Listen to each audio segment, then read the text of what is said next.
I want to know how you feel about premarital sex because I can have this conversation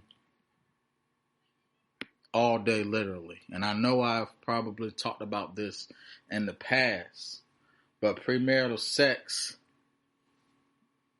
I still have to go back to my word and read it to kind of understand it because once again,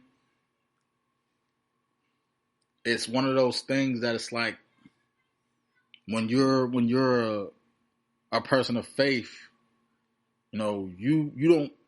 It's not that you don't want to do it, but sometimes it's better to do it because it does make the relationship stronger. And I know, for me personally, I can have my struggles, but I'm curious for those of you all listening. What are your thoughts on premarital sex? Do you think it makes kind of like affects the relationship? Is it that big of a deal? How do you sustain, maintain, and keep a relationship promising without expressing your love for someone in an intimate, physical way? What's up, blessed ones? You are now blaring the podcast. Brought to you by AB1 Studios. Thank you for your time. Listening. You wanna know something else, blessed ones?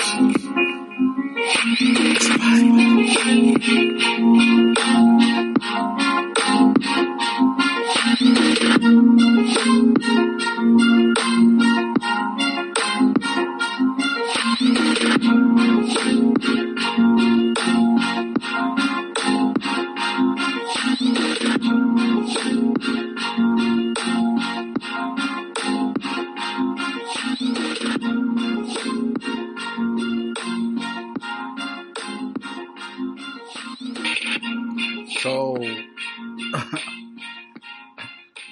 this is something that's very important to me. Relationships. But the biggest relationship is the one I have with God. And I'll be honest, my relationship with God isn't perfect. And we can, God can know our hearts. But we got to remember that if it's not in our heart, we're not going to do it. So I want to challenge y'all on this topic. Even myself, because I'm going to be honest and say premarital sex, I'm not against. And premarital sex, I'm not for. I guess it's kind of like for me and the type of man that I am is, yeah, I like it. But one thing with me is whether I wait or I don't wait, I'm not laying down with anybody that I'm not in a relationship with. That's my biggest thing. Of course, yes, I have. But just like right now, currently, it's like, it's one of those things. It's a very important type of relationship to have. Like, your relationship with God is number one, and then your relationship with your partner is the second most important relationship. And I'm honestly going to say that until you get married, it could be your third biggest because you still have your children, but it goes back again to like when you have premarital sex and you have children out of wedlock. Sometimes that it messes up the order. But what I want to say here is that during my journey, my new journey into, devotion,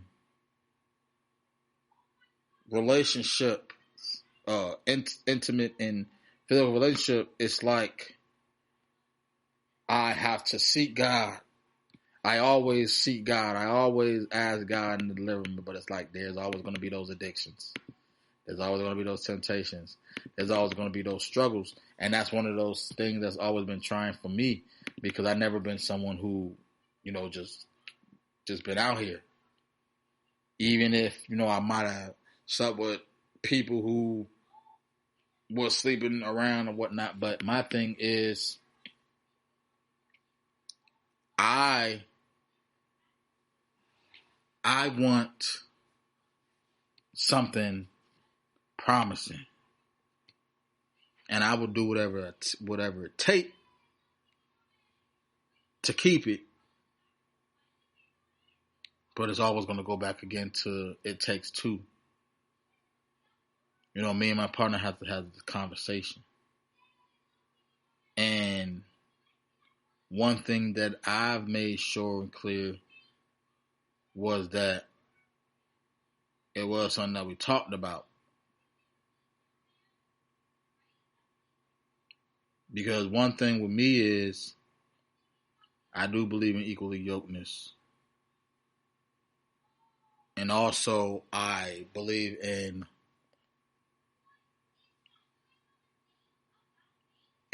foundation.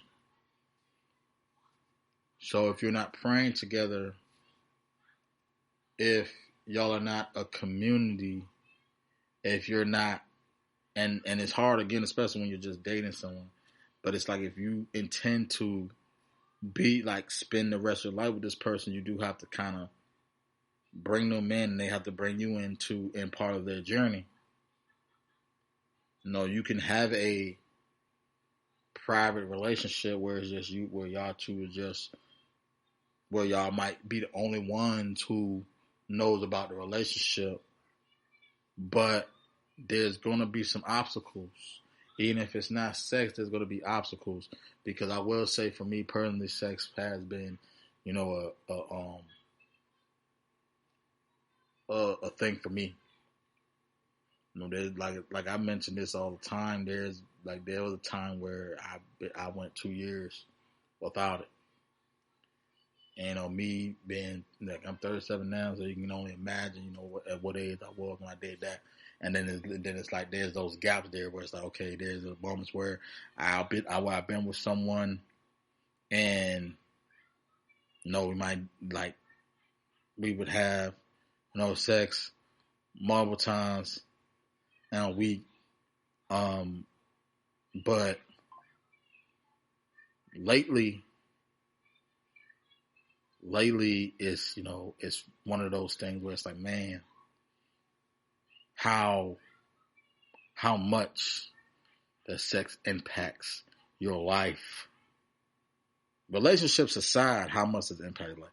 Because one thing, like I said, for me personally, I'm not going to sit here and tell somebody how to live their life. But for me personally, I do believe that you should be at least in a relationship, a committed relationship with someone if you're going to do it.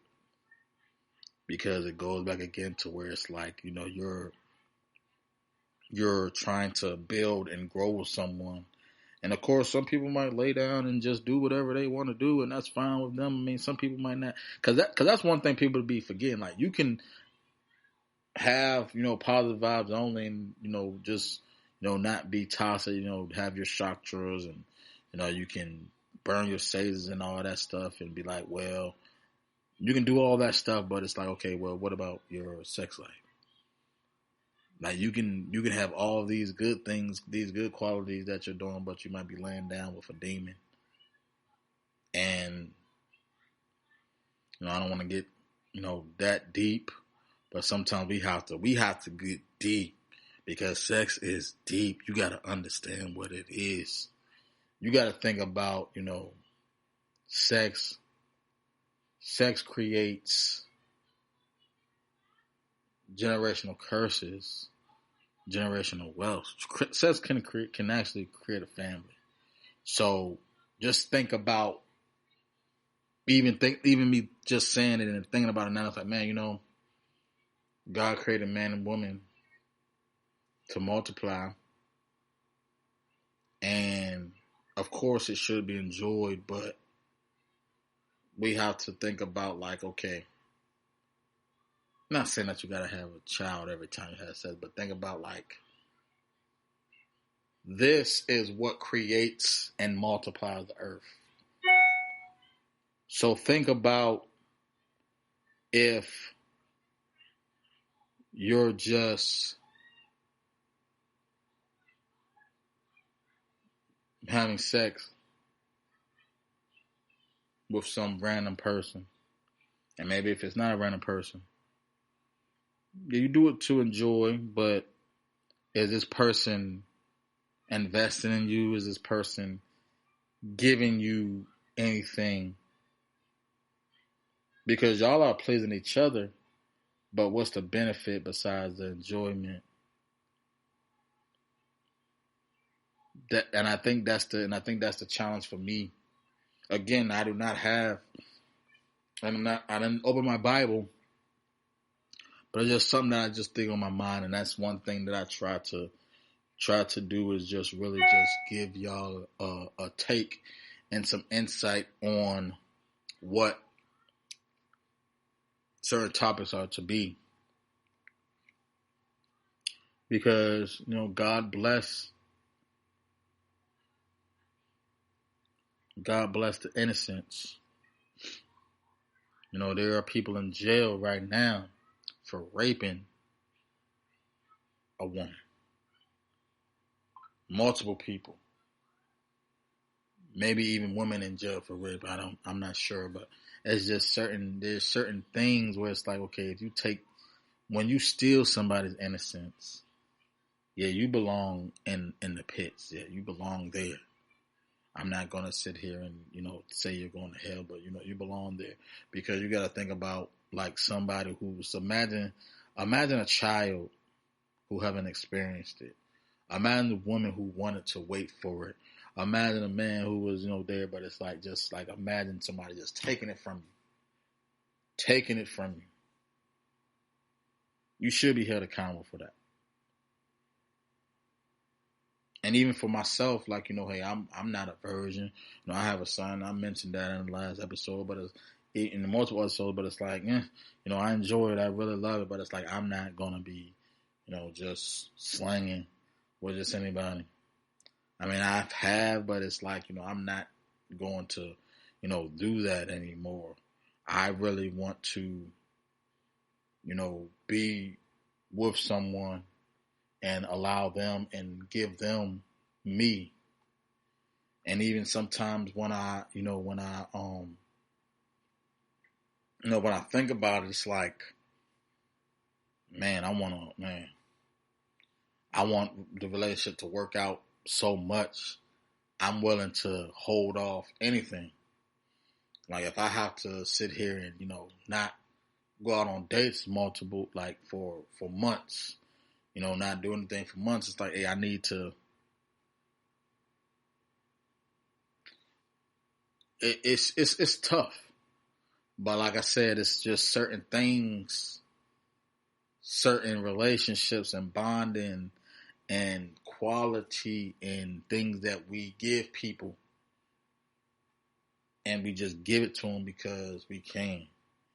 And I think sometimes we have to have a little bit more self-respect.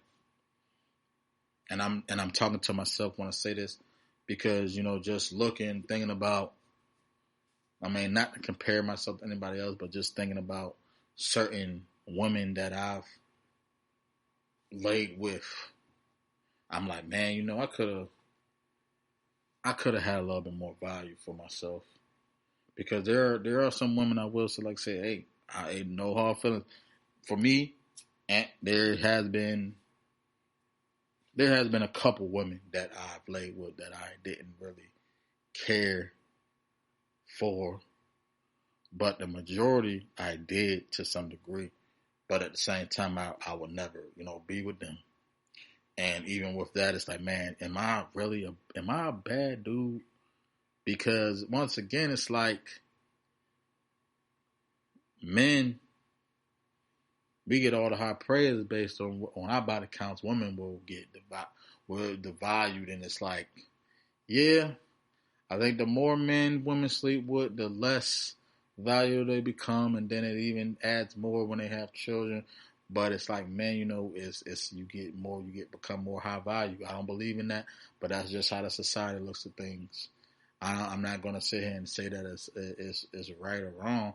But like I said, there's a double standard, and those double standards are real, and there's nothing I can do about it. But just me personally just stressing on it's like, hey, we are just as faithful as the options. I'm not 100%, don't 100% agree with that neither. But that's just how the world is. I can't control the world. I can just control my actions. And the way that I look at it now, and like I said, I'm just kind of just challenging everybody's thoughts. It's like for me, yeah, I'm really just giving my woman me, and I only plan and anticipate and invest in making sure that the woman that I lay with and sleep with is a woman that I'm going to be with for the rest of my life. Forget about last year, forget about 5 years, forget about 10 years. Just like right now, today, it's like, hey, whoever I lay with, that's going to be my woman forever. Whether, we get married or not. And that's kind of how I look at it. So it's like, hey, if you're somebody who don't want to get married, think about it as this way. Is this person that you're laying with, is this somebody that you see yourself with forever?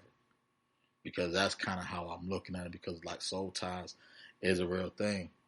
And a lot of things that men and women do sexually, it stays with us for a long period of time, and sometimes it's hard to remove and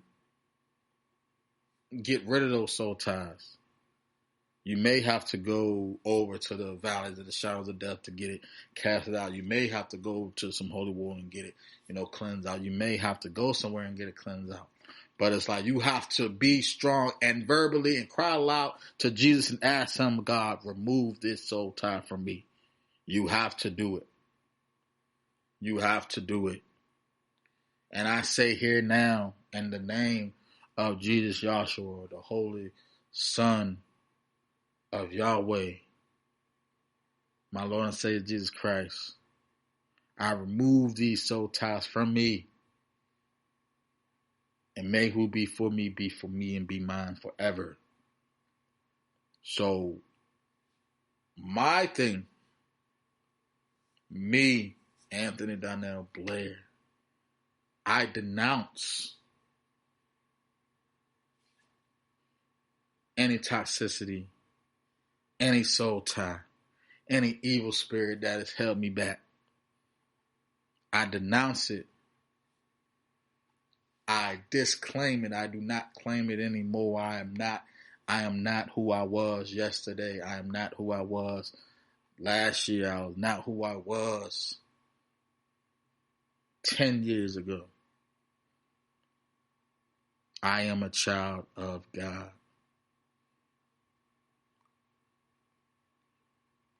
And whether or not premarital sex is a sin, or whether it's just a misconception, I hold myself accountable for what I do, and I will stand on those things. And whatever's wrong, God forgive me. But Lord, please, may whatever I do be righteous, and may the Lord make it right. And that's all I have. Stay safe, stay productive, positive.